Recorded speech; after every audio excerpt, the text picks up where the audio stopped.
Good morning, ladies and gentlemen. My name is Dorian Branea. I'm the director of the Romanian Cultural Institute in London and president of EUNIC London. It is my great pleasure to welcome you all at the 4th edition of the EUNIC annual conference, one of the permanent programs of the London EUNIC cluster. I hope you weren't bothered too much by the cold weather outside. We can arrange many things except this one. But I hope you have warmed up with some tea or coffee at the beginning. By the way, they will be available for the whole duration of the conference, so if you are too excited to ask questions and you need refreshment, you can use that. It is, as I said, a great privilege to be opening this annual conference. We have traveled a long way. It's the 4th edition of our conference. Every year we've had a different theme, and I think every year was a very interesting gathering, very interesting debates, interesting exchanges, all about European affairs, all with different theme: cultural diplomacy and international cultural relations. Other themes, the Eastern Partnership, other themes that have interested and are interesting the intellectuals, the officials, the decision makers, and so on. For those who don't know, the EUNIC London was founded in 2007. It started in 2008. It was signed the charter of the cluster, and has grown to become one of the biggest in the world, with now 31 members. Members which are a cultural institute, cultural sections of the embassies from the European Union and from outside the European Union. We praise ourselves of not distinguishing between the members, the full members and the associated members, as we strongly believe that this kind of events that bring us together are the soul of our organization and not the name of the affiliation. Probably more than others, we have chosen to become more than a collegiate network. We have resembled more and more a permanent association, somewhere between a club and an association, with stable structures, with a permanent secretary, with small yet useful budget, and with a growing number of procedures in place. The ultimate goal of EUNIC is to create, through collective action and together with local partners, cultural events that are able to convey the core values of European project: innovation, universal appeal, diversity, solidarity, political and civic awareness. All these values are core values for everything we do in EUNIC London, be it a film documentary mini festival, or a dance festival, or a literature night, or anything indeed we organize collectively as a group in London.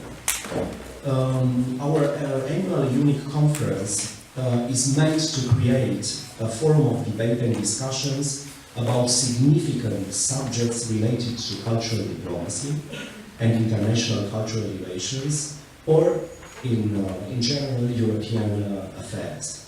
This year, our event bears the provocative title Europe, Why Bother? And our aim is to voice an alternative discourse about the future of Europe. We believe that the cultural world is called to create a complementary vision for the future of the European Union, and that it is time we made our voice better heard in the European debate. In a time in which the great European project is under intense scrutiny, in a time of doubt and pessimism, we don't want to shy away from the difficult questions, from the controversial subjects that are on the table, but we know that European Union will thrive because of culture and because people like us. And the reason is simple. Culture, we believe, is not a part of the European Union project. It's not. It is European Union. It is European Union because we are a community of ideas, forms, values, institutions, aspirations, sentiments. We are Europe. Europe is culture. And EUNIC exists here in London, in almost 90 other capital cities in the world and major cities, to show that Europe is a culture, that Europe is not any culture, but is an interesting one, is a creative one, it is freedom and joy. So welcome again to our annual conference. I do hope that our debates this morning in the two panels will be not only interesting but also consequential, that we will learn something from these debates. We have managed to assemble a very distinguished pool of speakers. We are very, very happy with this outcome, and we are very grateful to them for having accepted our invitation. You will know them very, very shortly when the moderators will invite them on the stage. I can't end my short introduction without thanking the small coalition of willing within the EUNIC London cluster that has made this event possible. I'd like to thank our colleagues from the Cervantes Institute, the Spanish Institute, from the Goethe Institute, from the Polish Institute, from the Slovak Embassy, and of course from the EU Commission representation here in London, our strategic partner in everything we do in EUNIC and not only EUNIC. I hope you'll have a pleasant first part of the day at the Romanian Cultural Institute. The program is quite straightforward. There will be two panels of around one hour and a half, with a short intermission in between, and then we will all end up with lunch downstairs. Thank you again for coming. I see a lot of colleagues, a lot of friends, but also new faces, probably new partners of EUNIC London. Thank you again for the speakers who have taken the time to be here today, and I hope these discussions, this debate will be very, very fruitful. Thank you.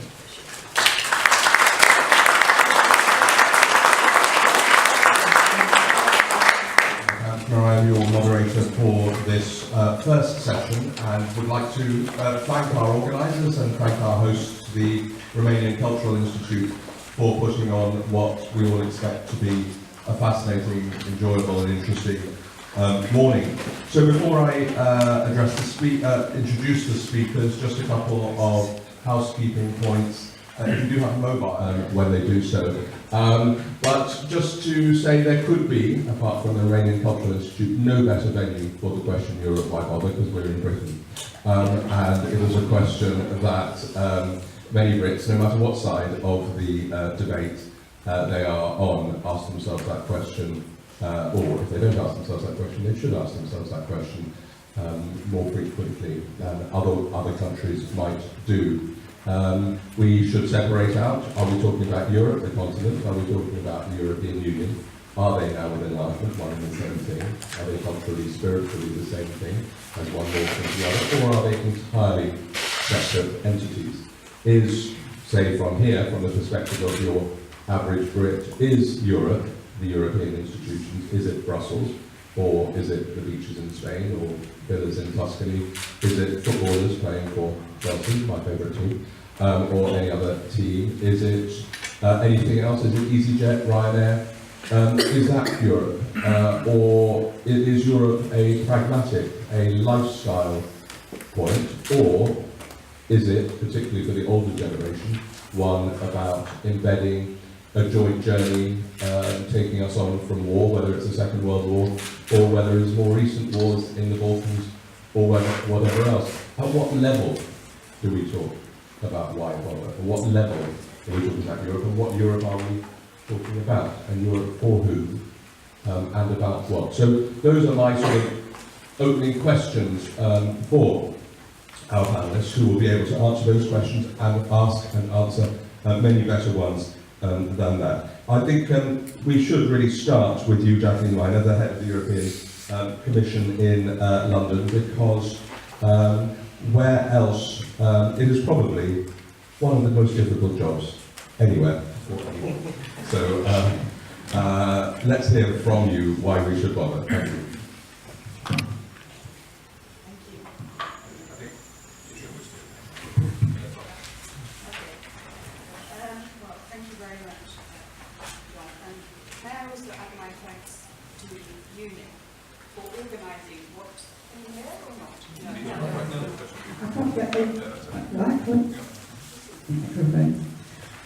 Okay, so I'd like to have my thanks to EUNIC for organising this unusual and important event. I attend, as you can imagine, a lot of congresses, colloquia and seminars, and this one is one which stands out by reason of its approach and its innovative questions. Before we were asked to take part, or as we were asked to take part, we were sent a number of questions, and one of the questions that we were asked to address is Euroscepticism wrong? Now, in my view, scepticism per se is not wrong. Indeed, it's desirable. Intelligent questioning and scrutiny and challenge to the status quo and commonly held assumptions is generally a good thing. I think it was George Bernard Shaw who said progress is only achieved by unreasonable people, those who refuse to accept convention. But Euroscepticism in its manifestation in the United Kingdom, and not only in the United Kingdom, elsewhere in Europe, is very far from being intelligent scrutiny and examination of commonly held beliefs. Indeed, it tends to be a rejection of anything which is not familiar, well known, and close to home. It is a closing of the minds to new ideas, and in particular, a closing of the minds to the unknown other, to ideas which are not developed and well known and national. I think that is why Euroscepticism is wrong and even possibly dangerous. Timothy Garton-Ash, writing in The Guardian at the beginning of the week, said 2014 is not 1914, but Europe is angry, and there is the risk of a tide of sweeping the continent next May, when the European Parliament holds its elections. And I think we can be fairly confident, in a rather sad way, that those elections will produce large numbers of votes for populist parties of the left and of the right, who are probably united by the taint of nationalism and a rejection of the European Union. And I think that should worry us all, because with closed minds and closed borders, there comes a rejection of the ideals which initially propelled Europe, and a rejection of the common values which the European Union embed. I think the problem of the European Union, and I speak here from the perspective of someone who worked for the European Union for probably far too long, is that the appeal of populist parties is visceral. whereas the European Union tends to appeal to the intellect. In response to emotions, we advance facts and evidence, and that is an argument that we will not win. So if we were looking for a more visionary approach to Europe, what sort of elements might we put together?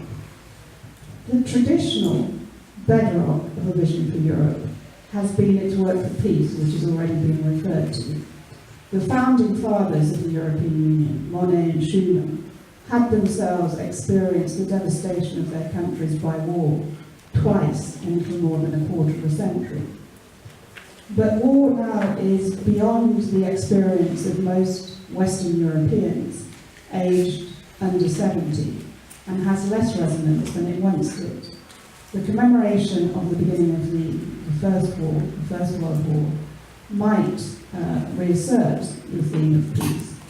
But I don't think by itself, and despite the award of the Nobel Prize, it is sufficient to carry the European idea, that tolerance, which is compassionate to those who are not within the mainstream cultures, which protects minorities, which guarantees freedom of speech, and which is ever open to innovation and creativity. And I think Europe, the coming century, will be about sustaining influence, power through the exercise of influence. And if Europe wishes to remain influential on the world stage, it has to encapsulate and promote those values. Those who talk about lost sovereignty, to come back to my starting point of Euroscepticism, fail, I think, to realise that sovereignty has passed beyond the hands of the nation states, certainly the small nation states that make up Europe, even the larger of the member countries, into the hands of international finance, multinational corporations, worldwide organisations. So that the only way a European country, any European country, or European countries collectively, can sustain their values and the confidence of their citizens is by grouping together to promote their essential values. Maybe you know that 3 days ago, Sassuolo failed. Simply 24 years ago, somebody, young people do not even know and can't even imagine. Why bother Europe, politically speaking, because of us all? 24 your father was has grown in Bratislava, and is the capital of Slovakia. So imagine, 24 years ago, Europe was for us a dream, and now we are here, and now we have been organizing together events, wonderful events, without EUNIC, and this is my practical experience from Vienna. In Slovakia, Tender Revolution, we can bring this experience to other southeastern European countries, but also elsewhere in non-Europe countries. So I regard it as very important that you also invited somebody from this part of the world. Thank you very much.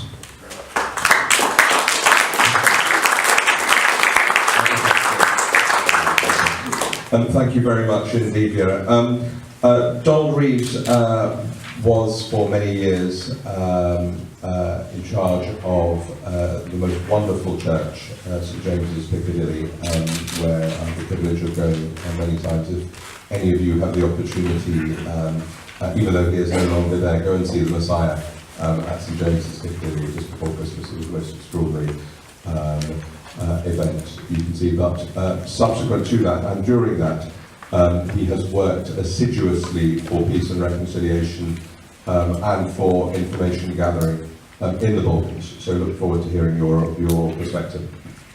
Thank you very much. And my address or my speech can be found on the EUNIC's website. And I hope you will all be able to read it and come back to me about it. Let me say at once, I'm not a European skeptic, I'm a European through and through. that I'm becoming increasingly exasperated with all this talk about values and tolerance and diversity. These abstract nouns don't mean very much to people in Sarajevo or Banja Luka or in some of the other European cities where our 12 cities network, which is a movement of mostly young people to combat Islamophobia. These words don't actually mean anything on Monday morning. And I get really wary of hearing all about values. We need to find a new vision of Europe which initially has to come from the imagination and from, particularly from artists, using that in a generic way. This is absolutely important that we begin to see how we can create a movement which has one particular function, and that is the artist, a particular filmmaker. On the website you'll find a list of filmmakers from throughout Europe.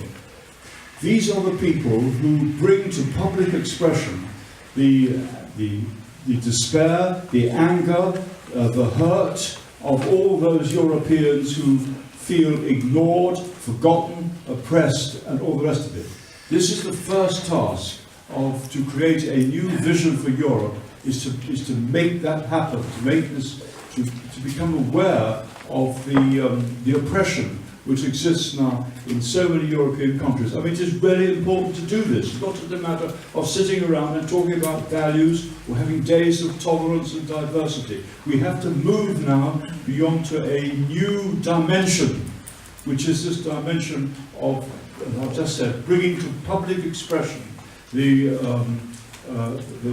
grief and the anger of those who feel forgotten. I know, I have listened to many Muslims, I've listened to many people in the Balkans who would immediately identify with that.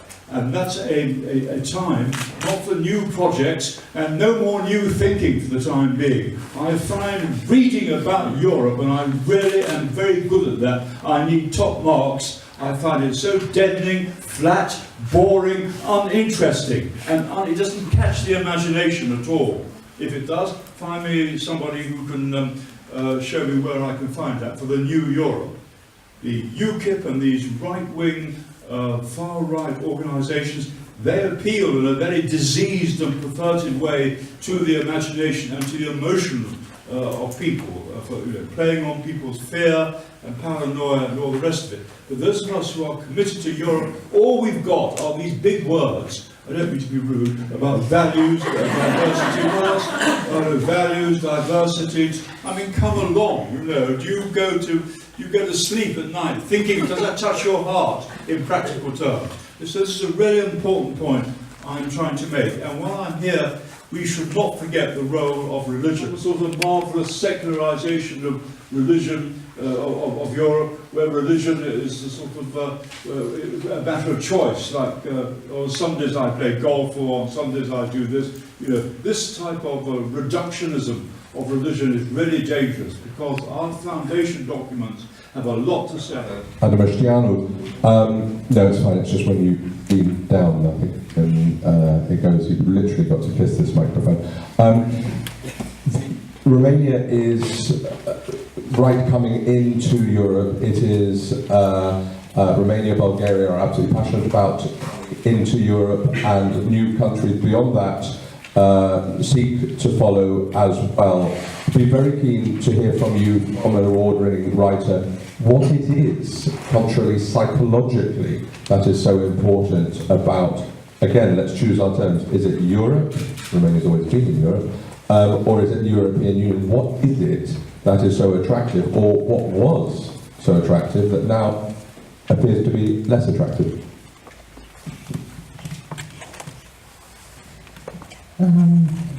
I will answer immediately to you, but after that I would like to come back to my text, because I try to present me, and by me to present more or less the image of Romania and its wish to be in European Union.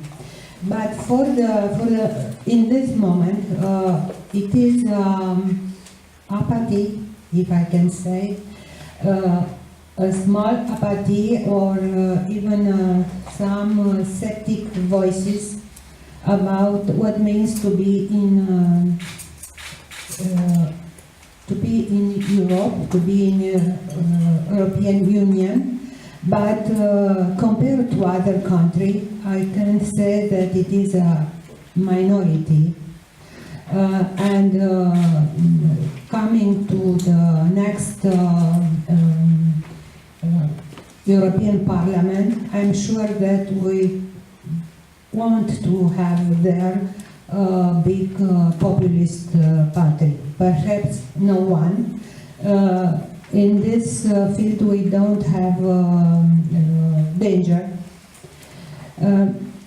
People are more skeptical than some years ago, because the European Union, entering European Union, was more or less too close to the financial crisis and to the austerity and the very bad measures who hurted the middle class and lower classes from society.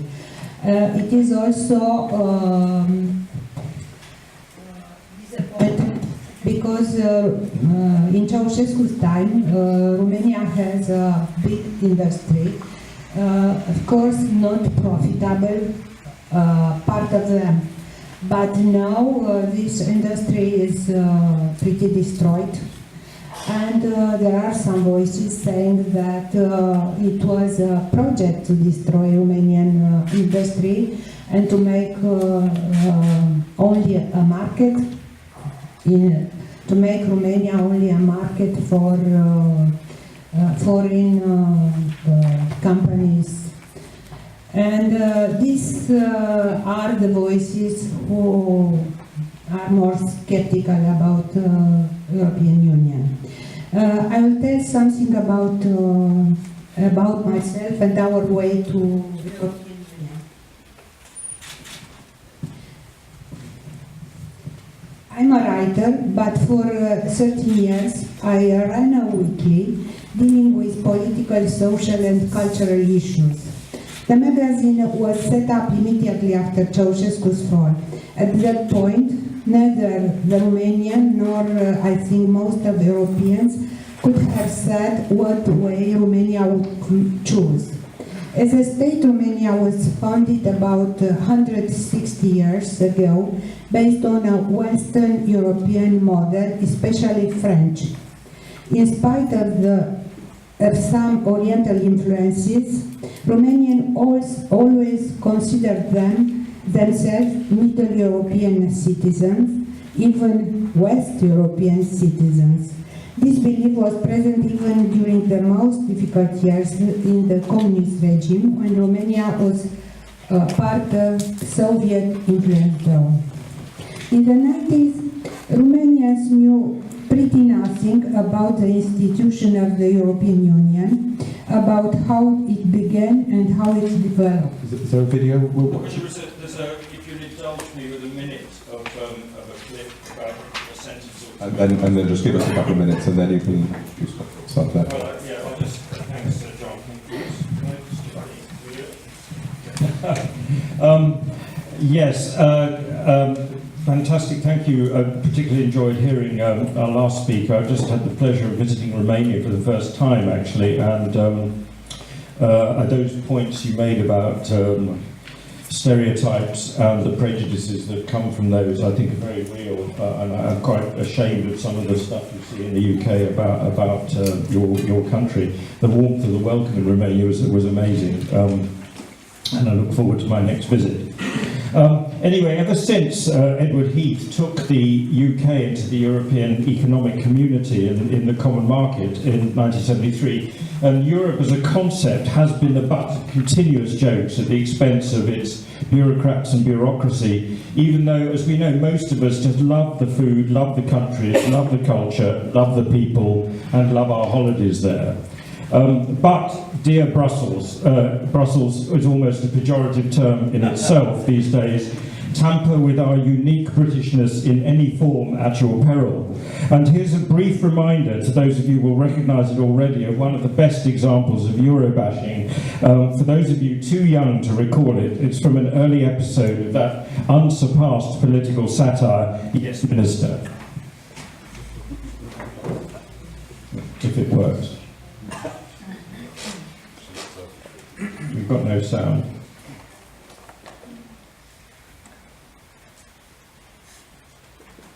No, we'll try once more and then I'll abort it.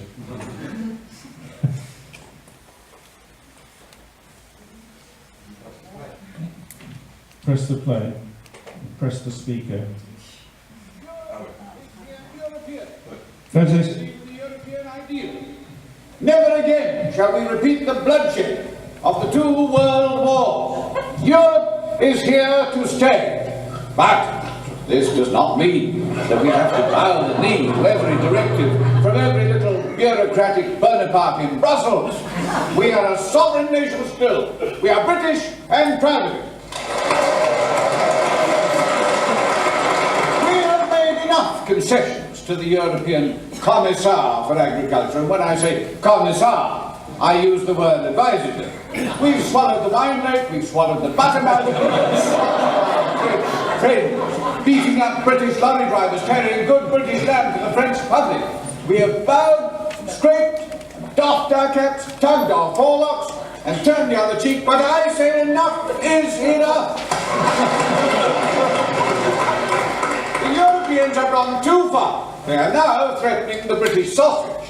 They want to stand it up. By which they mean they'll force the British people to eat salami and garlic-ridden, greasy foods. The British way of life. Do you want to eat salami for breakfast with herring and bacon? I don't. And I won't. Thank you.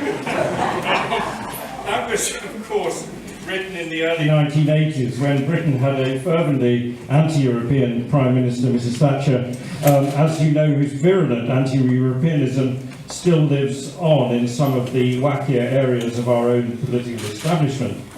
But whatever the humour there in that excerpt, and I could happily play the whole episode rather than talking at you today, I think there's always with satire a very serious point or two lurking beneath the knockabout fun. Well, what's the issue now?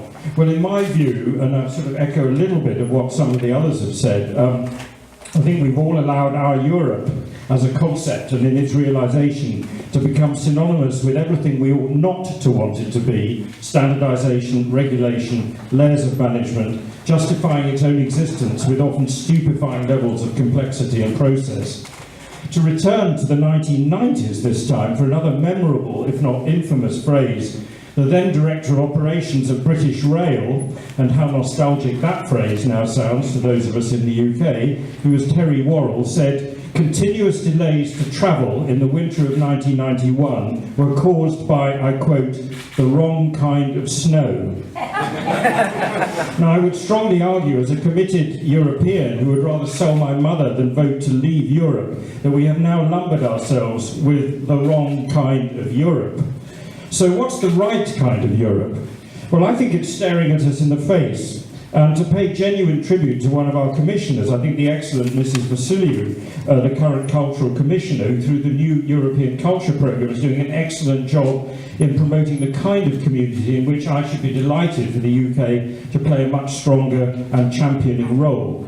And here I'm going to use some of the words that my colleague Donald here was excoriating, but I think they do mean something to me through the prism of the arts, which I think is what you were actually getting at.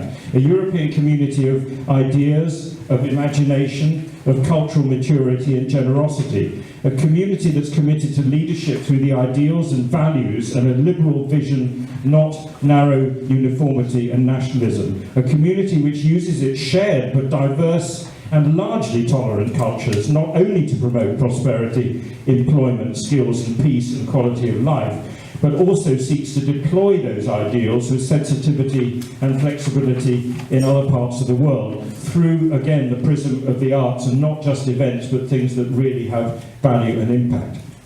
So I'm really arguing that we need to go back to basics and, as a community of partners, redefine our whole purpose and a cultural understanding where we can really make a difference when so much power, as we can see, is draining from traditional governments, traditional systems and traditional institutions.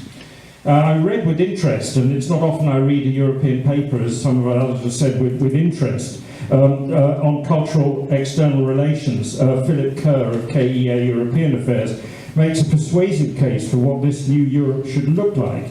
And he proposes, for example, that art and culture can make a huge difference to one area of EU interest, international diplomacy, if we move to promoting the EU as a community of diverse cultures and languages with common values. Sorry, there's that word again. We contribute to the building of the EU's image be way beyond its economic and trading power, something in any case which is wearing pretty thin with the emergence of economies in Asia and Latin America. I think we need to stress, and he says, the modernity and continued innovation of Europe and its cultures, less emphasis on its past, however attractive that is for the tourist industry.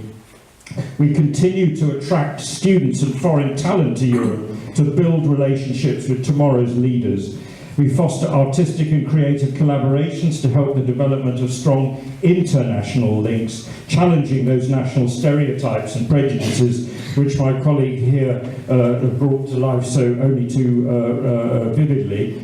And we increase trade opportunities for Europe's formidable cultural institutions and creative industries, which themselves contribute so much to the relative GDP, and which are looking so hard for new partnerships, new connections and new markets. And this creative sector that is so undervalued, certainly in this country, should play a much larger part in Europe.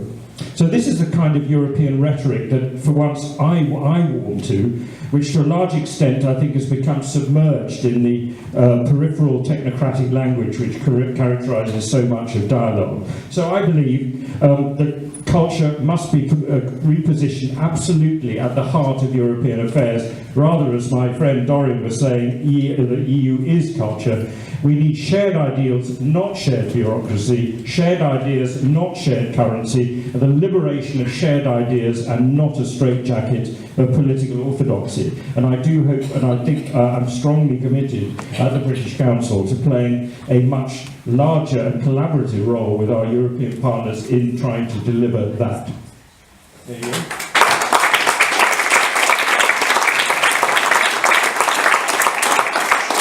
Thank you very much indeed, Graham. What a wonderful clip. In many other countries, why bother? Jacqueline, just a lot of points to discuss with you. Donald's strong criticisms, but also I just wanted to paraphrase another British comedy, Monty Python. What has Europe ever done for me? I want to move this away from the UK. I want to ask from the perspective of a 23-year-old in Extremadura, in Thessaloniki, in Naples. You can forget all the florid stuff about post-war reconciliation. You're talking about people who are indebted and who have no jobs. And meanwhile, Brussels is shedding a tear to the strains of Beethoven's Ninth. Just be very practical. What is Europe doing that will enable young people to think, why bother? Right. Well, to begin with, value without a practical expression is empty words. I agree with that. But to respond first of all to my colleague, even in those countries which you mentioned, the Western Balkans, Europe is doing something practical. Is doing something practical in terms of. It doesn't like me, this mic. In terms of offering shared partnerships, practically taking money into those communities to literally rebuild them, to offer training, to offer the sharing of expertise with other countries, very interesting projects that I'm aware of, for example, bringing to bear the skills and experience of Italy, Slovakia and Slovenia in those countries. So it's not only values, it's also practical work on the ground. And what is interesting, and I think that echoes what was said by Gabriela, is that the prospect of membership of the European Union, which may to many of us seem rather old hat, is what can bring advances in those countries. So the prospect of European Union membership brought finally agreement between Albania and Kosovo. And without that carrot hanging in the far distance, two carrots, probably that would be possible. In terms of what Europe offers to young people, it offers, I think and believe, the prospect of a return to greater employment. We have, I'm going to be talking in boring bureaucratic terms about the youth guarantee, the offer to all young people of a place in training, further education or employment once they have been out of work for 6 months or 4 months, depending upon the member state. But I think it does offer to young people, and young people are the ones who instinctively get Europe. They haven't grown up necessarily thinking that their loyalties, their values are limited by their national boundaries. They have travelled. They're open to the idea of studying. 5 million people will, as a result of Erasmus+, 5 million young people will in the next 5 years be able to work or study abroad with the support of the European Union. That's something we can offer young people. They understand that their future employment will probably not be restricted to one place in one country, but will probably involve travelling to many other countries. They're open to literature, to art, to music that comes from other places in the world, not only Europe, but other places in the world. And I think that's what Europe can mean to young people. It is a hard sell to somebody who is living in a community where employment is running at 60%, where, as you said, the young and the able leave, and all those who remain are the old and the less well qualified. But Europe enables those people to move for a time, to gain skills, to gain experience, and to return home and rebuild their communities afterwards. Viera, could you, Slovakia is an interesting case. It's sort of halfway between the original old established members and the new members such as Romania and Bulgaria and others that are coming on now. Just want you to help understand, if you look at the recent appearance of Marine Le Pen and Geert Wilders, one can very easily, it's just really easy, just you could say, oh, they're nasty bigots, nasty nationalists, let's just forget them. Can you help analyse why their parties and other parties besides, let's leave Britain, the island state, to one side for a moment, we're talking continental Europe, why are parties such as this gaining popularity? And let's try and analyse rather than simply dismiss. Thank you very much for this question. Wow, I'm a cultural person. Why bother? Europe is a highly political issue, so I have to respond, and I have some suggestions of answers. Why? I mean, do you remember when Austria had Haider in 2001? At that time, our foreign minister with the Austrian foreign minister have founded a platform Culture Central Europe in order to avoid all these ultra right parties through culture. So through culture, through common projects, it still works. 6 ministers of Central Europe, Slovakia, mentioning it at the first time, at the first round.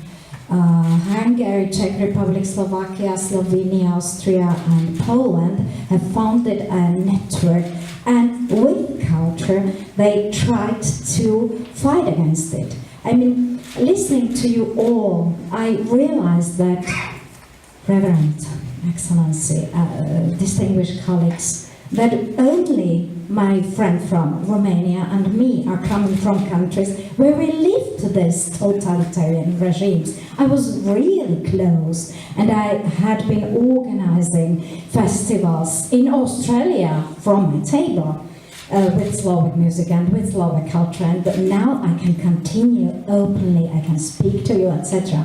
Why there is this race of nationalist parties?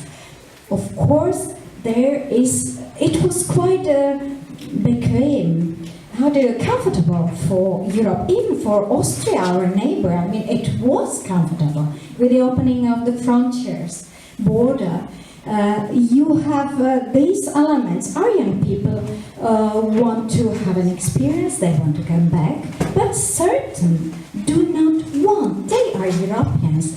Our people who are 20, who are 22, they speak 3-4 languages. They do not even care. Oh, you were closed. Oh, you do not. Oh, 50s. You had to leave Bratislava because you were intellectuals, etc., etc. I do not want to speak about the Stalinistic time, but we have lived it. And when we are looking at our young people, who can be part of Europe and so-called Western democracies and live their lives there, there is a certain struggle against, but the real struggle is against uneducated people, against people belonging to certain groups of people. Of course, everybody knows whom I'm speaking about. And these are problems that we may solve politically together on a European level. And all the time when I was listening to you speaking, I was imagining, if Britain is not with us, then we have again borders. Do we want borders? No. We want Sarajevo to be with us. We want to be free in presenting our culture, in saying our knowledge to others, to India, not to indigenous people. Oh, they should preserve their culture, because this is our role, I think. Not to have this race of nationalism is to bring more education, more knowledge. It will continue. I think it will be even worse with ultra right. I do wonder, can I just come back to you?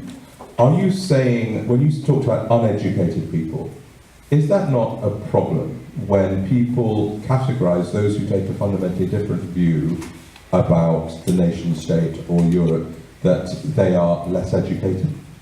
Well, excuse my English. It may be the English that I'm not expressing all what I want. Recently, with my colleague from Slovak Embassy, we have been speaking about possibilities to learn languages.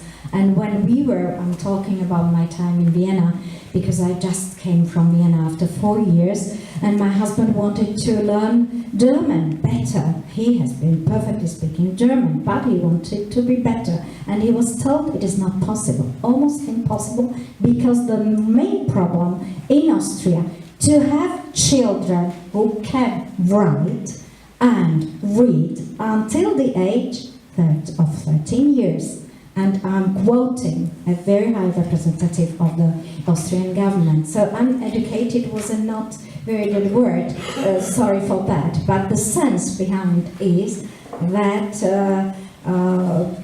there is a certain barrier still psychologically speaking, because we have been not speaking your language perfectly, you are native, etc.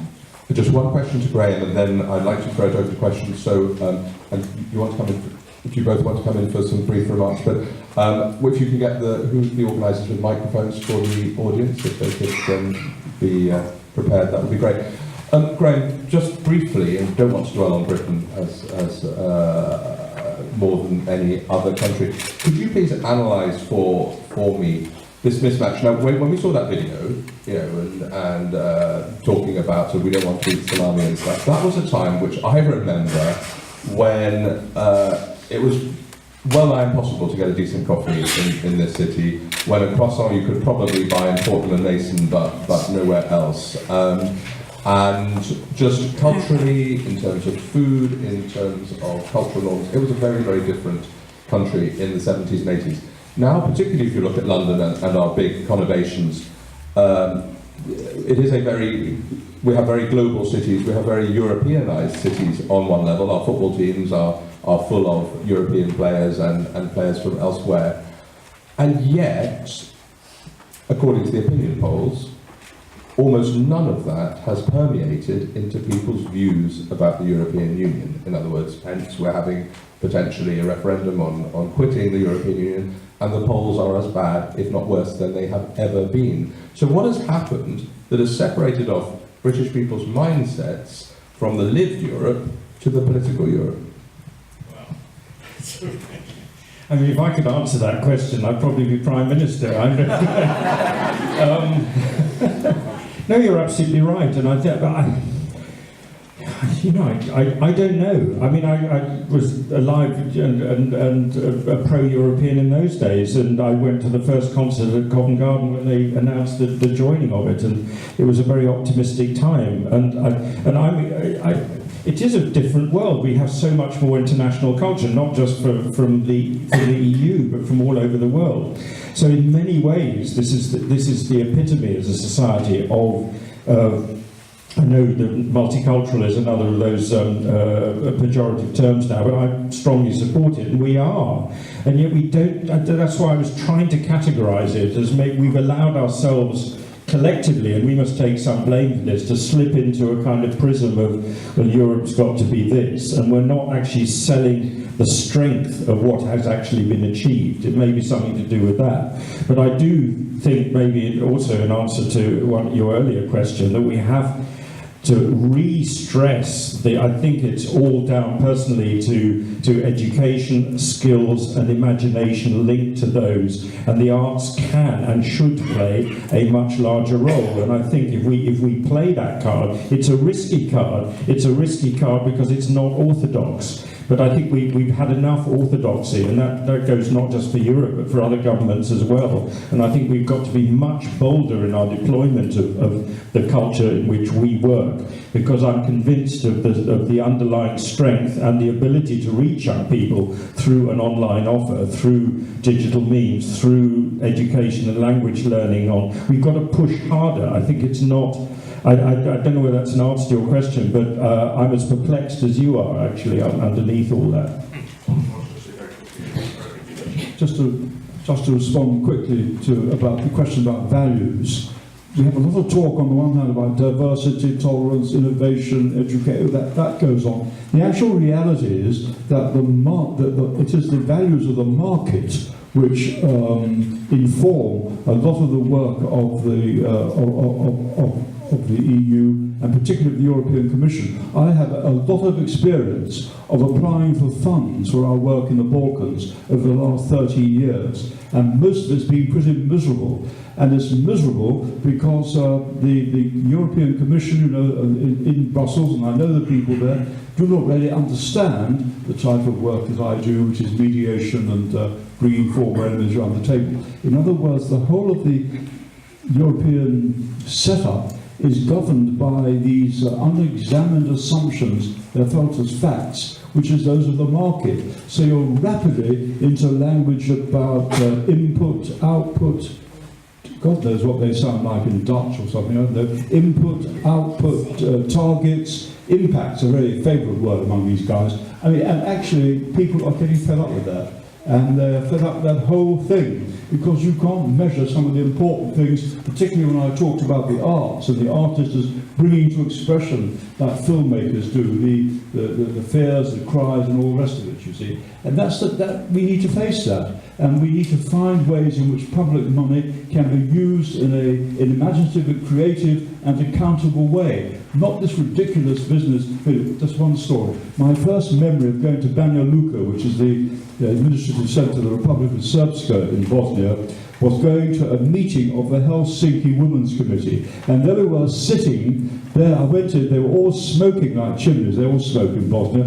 And there I said, what are you all doing? We are preparing reports, our weekly report for Brussels.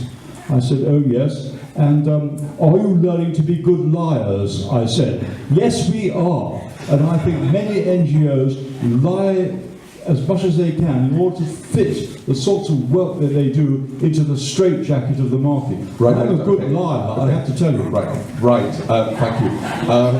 Now, time for questions. Hands up, please. And can I just say, if we've only got 10 or 15 minutes, I'm going to take a few questions together and then return it to the panel. If you don't get a chance to answer questions in this part of the session, you will naturally get that opportunity to pose questions to the second panel. Let's go right at the back, because there's always people at the back that get forgotten, and then we'll move our way up. And very brief questions or observations, please, and talk right into the microphone, literally kiss the microphone.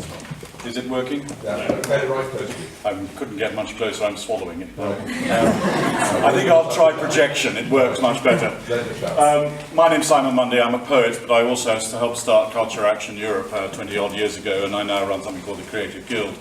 I want to make an observation, but then answer your question, John. The first observation is that when I was 18 and bought myself an Interrail pass for 40 odd pounds in 1973, there were only 6 countries I could visit without going into a fascist dictatorship or communism. Now, that's simply not true. Your Interrail pass takes you a hell of a lot further, without going into very, very strange political places. And we do have some fairly vile and objectionable politicians around Europe at the moment, but nobody quite as vile and objectionable as some of the ones we've had in the past. The biggest problem, I think, that we have now, though, is trying to explain that the past is not now, and trying to explain that no political system ever delivers everything to everybody all of the time. What it delivers very well is incremental progress. What it doesn't deliver well is instant solutions. On the other hand, by the sort of activity that we've been talking about, by the sort of projects... Could you just really keep it brief, because we've got a lot of questions. Literally a few seconds. People have a problem. You put me off now. The problem is that basically Europe is divided by the people who want to move and do move, and the people who don't want to move and can't move. And that you're going to get a continual alienation between those two groups. And that, in a very simple way, is the division between the pro-Europeans and the anti. That's a very good point about migration and people's disinclination to move. Thank you very much for that point. Let's move further forward. There's one there in the corner. Yeah, if you could stand up so people can see you, and hopefully this time the microphone will work. Hello? Hello? Yeah, and if it doesn't, then just shout. Is this working? No. Doesn't look like it. Right, just shout.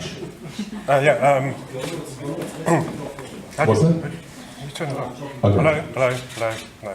Hello. Peter Wilson. I'm an independent writer, though for many years I worked for international, multinational finance companies. I was just going to, my point is to do with EUNIC's possible role as an advocate. We can come up with good new visions and all these wonderful things here, but we're in the business of persuasion. And there are 3 particular points I'd want to mention. If we may come up with good stuff, but the positive perception of Europe will be cut from underneath us by, for example, failure to address the budget issues and things like that. First point. The second point of advocacy is if the distribution channels for all the media and stuff are controlled by only a few people, the prospect of convincing other people by what we produce is going to be curtailed.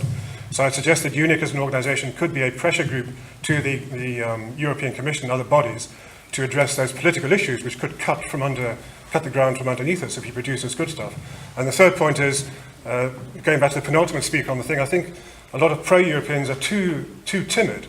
We need a pool of assertive, strong, dialogue-savvy people who can be put up in interviews and things like that, because the anti-Europeans, they're good at good dialogue and stuff like that. We need some people who are willing to get out there and fight the battle for words to persuade other people. So that's the third element of advocacy on an individual level. Thank you very much for that. They're all going to be collated and referred back to the panel in a couple of minutes' time. Let's move further forward. Are we now without microphones? I assume we are. The gentleman there, if you stand up. Thanks. And then here, and then I haven't picked any ladies yet. And I don't want to be accused of right here. Thank you. Right afterwards. Next one. Thank you. Can you hear me? Yes. I'm Gerald. What? Microphone is fine, just use the microphone. I'm Pierre Worcester. I'm a retired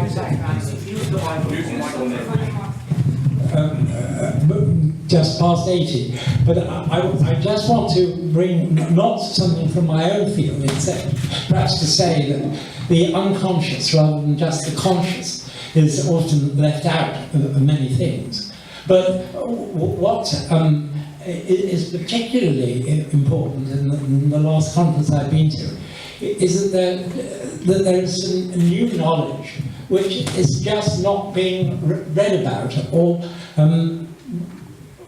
one bit is in one book called, and it's about new brain knowledge. There's a book called The Master and His Emissary by Ian McGilchrist in Yale University Press, where he's saying that we're not understanding the importance of how the right hemisphere, which is much more close and linked to emotional things,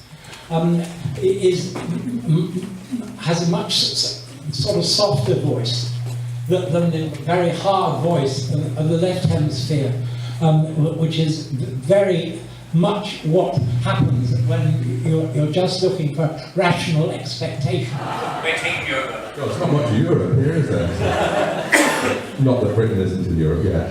My question is, will the history books show this period as a similar period to the Black Plague, but then moving on to a Renaissance period? Black Plague, here we are. I never had a Black Plague question before during a Europe discussion. Right, I think, have you got, you want, okay, just ask your question very quickly, go. I don't have a question, I just tiny observation. My name is Gabriela and I'm coming from Slovakia. And just something very positive to make us feel better about Europe. We had a lovely evening in Europe House last Wednesday when 3 poets from Slovakia came. It was the very first time that we had a poetry in the audience and in London. And the public was saying how wonderful evening it was. And they said that many of them actually read poetry at university. And they simply forget about poetry. And I think that culture is very important. It will make work. And we have to try to make it work. Because vouloir c'est pouvoir, as the French say. And I'm very, very pleased that evening was very useful. And many people said, thank you for poetry in this very, very prosaic world. Thank you for your... Thank you very much. We've only got 6 or 7 minutes for the whole panel to, so if there are questions that haven't been properly answered or whatever, we'll have to defer to the break later or to the second panel. Gabriela, I wanted to come to you first, partly because you didn't speak in the last bit. The very first question, Europe is divided between people who want to move and people who don't want to move. Now with Romania and the points that you were making, that's absolutely critical. Do you see it in that way? And also, do you see it in terms of this sort of people who have come out of, the point that was made earlier, people who have come out of dictatorship have a very different view and expectation when you've been in democracy since 1945 or before that? My perspective is that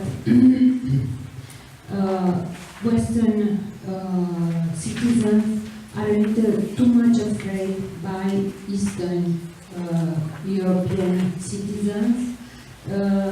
They don't want all to move in their countries. It's like between two, how to say,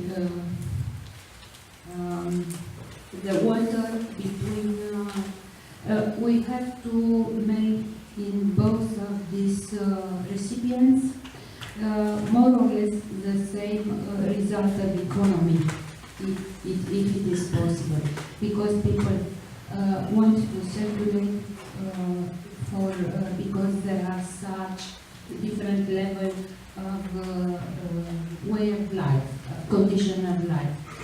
Then it's right to finish. It's right in Romania, the young people, most of them dream to leave the country.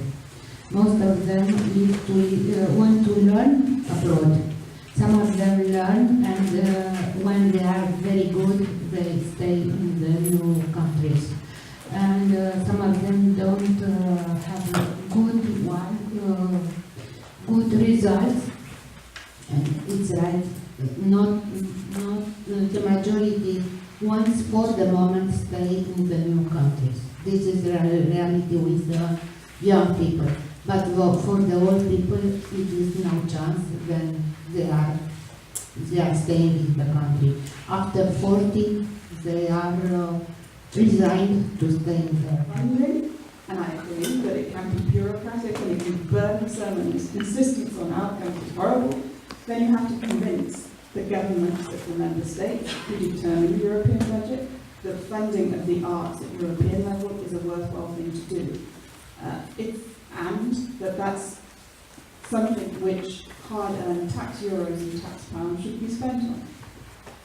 I don't think the arts exists somewhere in a land which is separated from the rest of the economy. As Graham pointed out, cultural goods are a big European export, cultural goods and services, but they require an economic framework to support them and to ensure that they thrive. Thank you. Viera, just very quickly, and we are literally running out of time, the question about free market culture, do you get a sense from your citizens or from the countries where you have worked that the crash that happened in 2007, 2008 has fundamentally changed people's views of European institutions as well as their own national governments? Just culturally, do you feel the level of tolerance is very different now to before? Very difficult. I would say yes. They protect themselves, countries. Try to do less, but maybe with more quality. I only can speak about France, Austria, and Slovakia, but maybe Europe as a whole.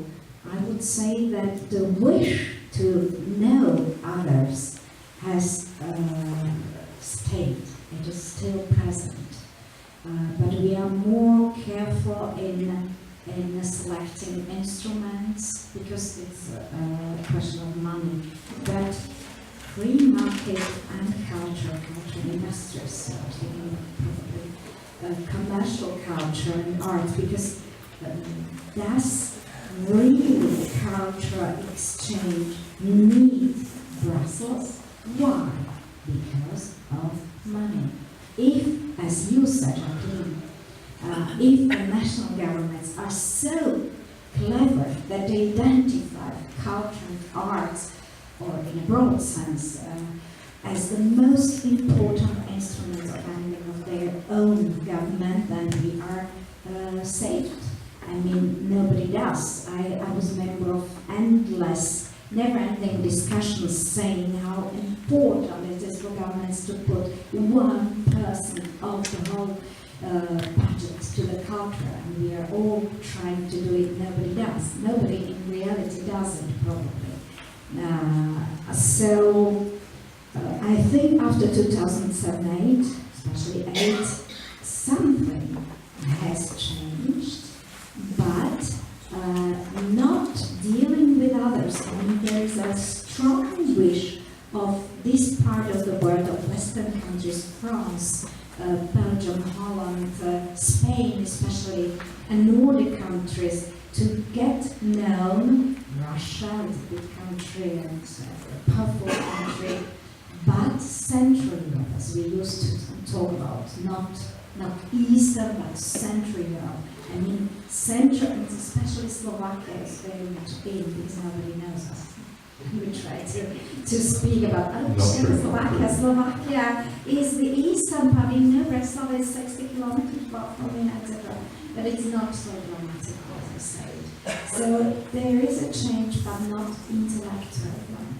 Very interesting point. Graham, final word, literally in a word or two. The point that was made about, for most people, Europe or European Union was the issue of the common market. It was basically, we want a space to trade and we want a space to work, and everything else has been sort of imposed, arguably, on people.